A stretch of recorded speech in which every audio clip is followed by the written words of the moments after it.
Demək uşaqlar, Pyotrun Azərbaycana yürüşləri. Təbii ki, bunun hansı ölkənin hökmdarı olduğunu biz bilirik də. Rus hökmdarıdır, Rusiyanın ilk çarıdır, daha doğrusu ilk imperatorudur və Rusiyanın imperiyaya çevirən böyük bir şəxsiyyətdir. Biz bunu Rusiya ümumi tarixdə keçəcəyik. Pyotrun Azərbaycana yürüşü 1722-23-cü illərdə olub. Baxaq hala bu yürüşdən qabaq hansı proseslər baş verib və bu yürüşün nəticələri nə olub? Demək, yürüşdən öncə Pyotr Azərbaycana hücum etməmişdən qabaq belə bir dənə sənəd hazırlatdırmışdı. Manifest. Bu manifesti Azərbaycan dilində özü hazırlatdırmışdı. Manifest Pyotrun hücum zamanı keçdiyi ərazilərdə insanlara oxunurdu. Manifestdə bu cür yazılmışdı. Manifestdə yazılanları deyirəm. Amma həqiqəti əks etdirməyən yazılardı ya. Birinci bu cümlədirsə, Pyotrun manifesti, bu manifesti hazırlatmaqda məqsədi nə olub? Bu məqsədi birinci bilməliyik biz. Pyotrun manifesti hazırlatmaqda məqsədi Azərbaycanı işğal etmək fikrini ört-basdır eləmək idi. Pyotr Azərbaycanı niyə hücum edirdi? İşğal eləmək üçün, düzdür. Amma bu işğal fikrini ört-basdır eləmək üçün manifesti hazırdır. İnsanlara oxutdururdu manifesti ki, güya ki, bu Azərbaycanı işğal eləmək üçün gəlməyib. Başqa məqsədlər üçün gəlməyib. İndi o məqsədlə yazacağım bura. Birinci bu cümlənin biri. Pyotrun manifesti hazırlatmaqda məqsədi nə oldu? İşğal fikrini ört-basdır eləmək üçün. Manifesti hazırlatdırır. Manifestdə iki dənə məsələ öz əksini tapmışdır. Birinci məsələ. Güya deyirəm, yəni təbii ki, manifestdə güya yazılmayıb, amma mən güya deyirəm, yəni əslində bu bizə real olmayan fikirlərdir. Ona görə güya deyirəm mən. Yəni əslində həqiqəti əks etdirməyən fikirlərdir. Birinci məsələ nə idi? Manifestdə yazılırdı ki, Pyotr Azərbaycana hücum eləməkdən məqsədi Şamaxıda qarət edilmiş Rus tacirlərinin qisasını almaq üçün gəlir. Oxumusunuz da siz, 1719-21-ci ildə Şamaxıda Hacı Davud üsyanı var da, Şah Sultan Hüseynə qarşı. Həmin üsyan zamanı Şamaxıda olan Rus tacirləri də qarət edilmişdi. Bu qarət edilmə zaten Pyotr hücumunun üçün bəhanə bu hadisə idi. Testdə sual düşər ki, Çar 1-ci Pyotrun Azərbaycana hücumu üçün, Xəzər Salih vilayətləri hücumu üçün bəhanə nə idi? Cavab budur ki, Hacı Davudun üsyanı zamanı Şamaxıda Rus tacirlərinin öldürülməsi Pyotrun yürüşü. Pyotr manifestdə yazdırmışdı və deyirdi ki, Səfəvi şahına üsyancılara qarşı yardım eləməyə gəlir. Amma bu iki dənə məsələ güyadır ya, yəni güya məqsədləri var. Əslində məqsədi nə idi Pyotrun Azərbaycana hücum etməkdə? İşğal eləmək, düzdür. Amma bu işğal fikrini ört-basdır eləmək üçün bu iki dənə məsələni yazdırdı manifestdə, keçdiyi yerlərdə insanlara oxutdururdu. İnsanlar da bunu eşidəndən sonra manifestdə olan məsələləri elə bilirdilər ki, Pyotr yaxşı niyyətli biridir. Azərbaycana gəlir nə üçün? Səfəvi şahına üsyancılara qarşı mübarizədə kömək eləmək üçün, Şamaxıda öldürülən Rus tacirlərin qisasını almaq üçün gəlir. Amma əslində gəlmə məqsədi nə idi? Azərbaycan Xəzər Salih vilayətlərini işğal eləmək. Aydındırmı? Şolar, Pyotr Azərbaycana hücumu 1722-ci ildə başlayır. Özü Azərbaycana Həştərxandan hücuma başladı. İlk hücum zamanı 22-ci ilin avqust ayında tabi etdi Dərbəndi. İlk tabi etdiyi ərazi harada? Azərbaycan Xəzər Salih Dərbənd. Birinci hücumda hardan başlayıb? Həştərxandan. İlk tabi etdiyi ərazi harada? Dərbənd. Dərbənddən sonra istiqamətlənir. Növbəti hədəf Bakı idi. Bakıya istiqamətlənir. Bu məlumatda bu ayrımda verilsə, Çar 1-ci Pyotr Dərbənddə olanda ona qarşı sui-qəsdi olur. Amma sui-qəstin üstü açılır və həmin o sui-qəst baş tutmur. Bu cümləni də bilin. Dərbənddən sonra hara istiqamətlənir? Bakıya.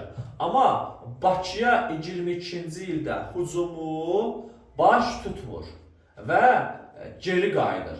Testdə sual düşür ki, Pyotrun 22-ci ildə Bakının tutulmasının və geri qayıtmasının səbəbi nə idi? Cavab, səbəb 3 dənə səbəbi var idi. Xəzər dənizində tufanın baş verməsi və Rus donanmasının əsgərlərinin çoxunun silah-sursatlarını itirməsi.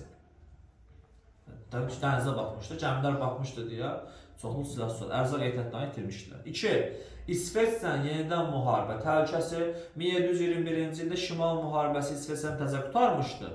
İsveç ikinci müharibəyə başlamaq istəyirdi. Belə bir dənə məlumat çatdırmışlar Pyotra. Belə bir dənə təhlükə var idi. Üçüncü məsələ isə Osmanlının etirazı idi Pyotr yürüşünə. Məhz Xəzərdə tufan, İsveçlə müharibə təhlükəsi, bir də Osmanlının Pyotrun bu hücumunu pisləməsi Pyotrun hücumu Bakıya hücumu dayandırıb geri qayıtmasına səbəb oldu və geri qayıtdı. Ərazi tutdu, Dərbəndi və geri qayıtdı. İkinci hücumu isə 1722-ci ilin dekabrında başlayır. İkinci hücuma isə sual düşür, hardan başlayır? Cavab, Rəşddən başlayır. Baxın, birinci hücuma hardan başlamışdı? Həştərxandan. İkinci hücuma Rəşddən başlayır. Hə, bu ikinci hücum dövründə 1723-cü ilin iyul ayında Bakı tabe edilir. Əsas məqsədlərindən biri də Bakı idi. Bakını tabe eləməyi bacardı Pyotr. Aydındır uşaqlar. İndi Pyotr Xəzər sahili millətində çox böyük əraziləri tabe eləmişdi. Demək olar ki, Dərbənd Bakının adını çəkirik biz. Amma Dərbəndi Bakını tutmamışdan qabaq, bundan əlavə çox əraziləri Xəzər sahili millətində tabe eləmişdi. Və tutduğu bu əraziləri qanuniləşdirmək lazım idi. Yəni bir adam, bir dövlət başqa ərazini, məsələn mən gedirəm, hər hansı bir dövlət gedir, başqa bir dövlətin ərazisini işğal edir. Nə vaxt o işğal olmuş ərazi qanuniləşə bilər? Həmin dövlət, işğala məruz olan dövlət buna razılıq verərsə. Pyotr da Xəzər sahili millətlərinin işğalını necə qanuniləşdirə bilərdi? Səfəvilər buna razılıq versəydilər. Ona görə Səfəvləri razı salmaq lazım idi. Səfəvlərlə müqavilə imzalayıb, onların razılığını almaq lazım idi ki, Xəzər sahili millətlərinin işğalı nə olsun? Rəsmiləşsin. Pyotr elə belə deyil. 1723-cü ildə sentyabr ayında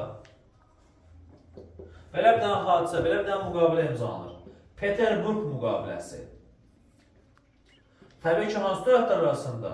Səfəvi, Rus arasında. Düzdür, bu müqavilə Şah 2-ci Təhmasibin dövründə imzalanıb.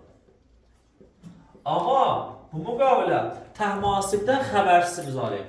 Müqavilənin Səfəvi tərəfindən İsmail adlı bir elçi var idi, o imzalayıb. Təhmasib müqavilədən xəbər olmayıb. Ona görə Təhmasib bu müqavilənin şərtlərini qəbul etməyib.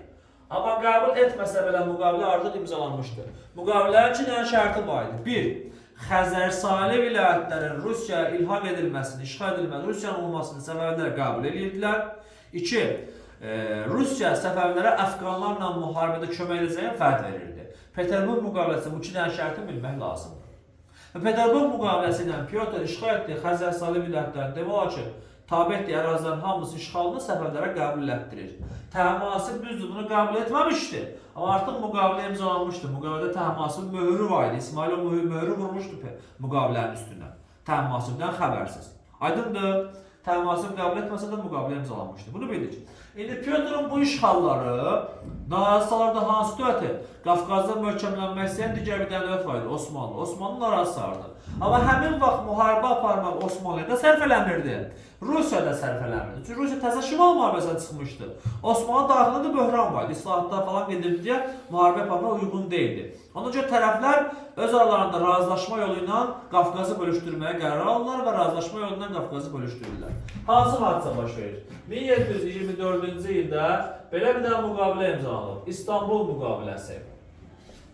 Hansı dövlətlər arasında? İstanbul müqaviləsi imzalanıb Osmanlı ilə Rusiya arasında. İstanbul müqaviləsinə əsasən Osmanlı Xəzər sahili vilayətlərin Rusiya ərazisi olduğunu qəbul edirdi. Demək, Rusa hansı ərazi verilirdi? Xəzər sahili vilayətlər. Zaten Xəzər sahili Rusiya ərazisi idi, Osmanlı bunu təsdiq edirdi.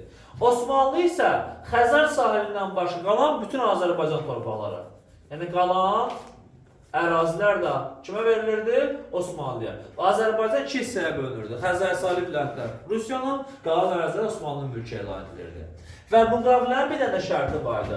Osmanlı himayəsində Hacı Davudun rəhbərliyi ilə Şirvanda yarım müstəqil nə yaradılırdı? Xanlıq yaradılırdı. Biz bilirik ki, Hacı Davud üsyanı zamanı keçmişdik. Hacı Davud əvvəlcə Rusiyanı müraciət edir, Rusiyanı qəbul eləmir. Sonra Osmanlıya müraciət edirdi, Osmanlı qəbul edirdi. Və Osmanlı Hacı Davuda Şirvanda xanlıq yaratmağa icazə verdi. Amma bu şərtlə ki, Rusiya deyir ki, Osmanlı qoşunları Şirvanda ola bilməz. Xanlıq yaransın, bunu himayə elə, amma öz qoşununu Şirvana salma. Belə bir dənə razılıq var idi. Aydın İstanbul müqaviləsi şərtləri. İstanbul müqaviləsi imzalanandan sonra artıq Azərbaycan iki yerə bölündü. Qafqaz, Azərbaycan torpaqları iki yerə bölündü. Xəzər sahili Rusiya, qalan ərazilər Osmanlı'nın oldu. Bu razılaşmadan sonra artıq Osmanlı başlayır işğallara. Osmanlı işğalları başlayır. 1724-cü ildə Zulfa, Naxçıvan, Ordubad, düzdürmü? Sonra Mərənd, Xoy, bu ərazilər tabi edilir və 24-cü ildə Təbrizə, sonra 1725-ci ildə Təbriz, Gəncə və Ərdəbil ələ keçirilir. Ərdəbil Səfəvilərin dini mərkəzi olduğu üçün Osmanlılar bu ərazini tutandan sonra dini cəhətdən qələbə qazandıqlarını, axı təriqət söhbəti var idi, sünni-şiə məsələsi. Osmanlılar bu hadisəni sünniliyin şiəli üzərində qələbəsi kimi qeyd eləməyə başlayırlar və İstanbulda atəşkəşanlıq keçirilir. Aydındır. Osmanlılar bu işğaldan sonra İstanbul müqaviləsində ona verilən ərazilərini edirlər, işğal edirlər. Artıq bir dəfə də razılaşmaq lazım idi sərhədləri dəqiqləşdirmək üçün. Ona görə 1727-ci ildə Rusiya ilə Osmanlılar arasında yeni bir dənə müqavilə imzalanır. Şamaxının Nabur kəndində yeni bir dənə Rus-Osmanlı müqaviləsi imzalanır. Bu müqavilə ilə isə tərəflər arasında Azərbaycandakı sərhədlər nə olur? Dəqiqləşir. Sərhədlər dəqiqləşdirilir. İndi mən uşaqlar Pyotrun hücumlarından, Rus işğallarından danışdım. İndi bunların idarəçiliyi haqqında, Rus işğal idarəçiliyi haqqında qısa 3 dənə açar sözlü məlumat verirəm və izahı yekunlaşdırıram. Rusların Pyotrun işğalı dövründə Xəzər Salib vilayətlərində hansı idarəçilik qurulub? Cavab: komendant idarəçiliyi. Komendant Rus sabit nə deyirlər də? Xəzər Salib vilayətlərində Rus işğalı dövründə hansı idarəçilik qurulub? Komendant idarəçiliyi qurulub. 2. Ruslar Azərbaycanda Xəzər Salib vilayətlərində hər şeyi siyahıya alıblar və özünkiləşdiriblər. Bu siyahı adlanır Reister. Bu siyahı Reister adlanırdı. Hər şeyi siyahıya alıblar. İkinci məsələ. Üçüncü məsələ. Ruslar işğal etdiyi Xəzər Salib vilayətlərində özlərini dağa qıratmaq üçün 1724-cü ildə Pyotr ermənilərin köçürülməsi haqqında fərman imzalayıb və Xəzər Salib vilayətləri ermənilər köçürülüb. Və Rus idarəsi haqqında sonuncu məlumatım budur ki, 1724-cü ildə Rus işğalına qarşı Salyanda Fatimə adlı qadının rəhbərliyi ilə üsyan baş verib. Amma üsyan yatırılıb. Üsyan yatırılsa da idarəçiliklərinin çox uzun çəkməyəcəyini, Azərbaycan xalqının bu idarəçiliklə barışmadığını göstərən bir dənə hadisə idi bu üsyan. Aydındır, izah bu qədər. Söndürə bilər.